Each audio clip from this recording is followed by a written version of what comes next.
Desde na San Jose, ya transferí para aquí na Plaza del Centro Pastoral con mga tienda de flores. Na entrevista del news team con cuantos del mga negosyante de flores, mahina el encontrada di ila aquí na Centro Pastoral. Mas mejor según el di la puesto ali antes na San Jose, siendo mas manada el quien ta compra kanila. Por eso este si Russell desde Barangay La Paz, ya menora de 10% el precio del mayoría del su mga venta flores. Necesita según ase abha precio del mga flores, siendo mayoría del su venta da principia seca iman buluk.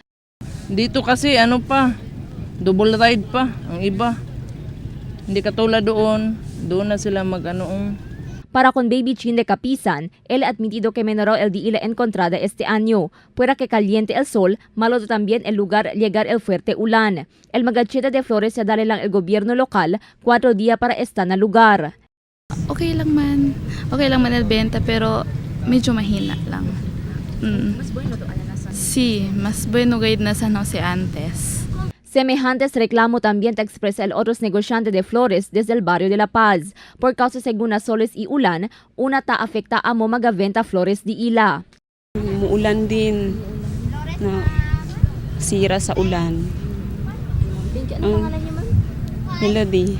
Actualmente puede comprar con mega flores que arreglaw ya na valor de 100 pesos para 300 pesos, depende na klase y diseño. Visible también magajuta y rosas puede comprar na 100 pesos el docena, Wonder White de 150 pesos el docena, Mums de 350 el bundle, Golden de 200 y Yellow Mums de 150 el docena. Crystal Almonía, Dateline Zamboanga.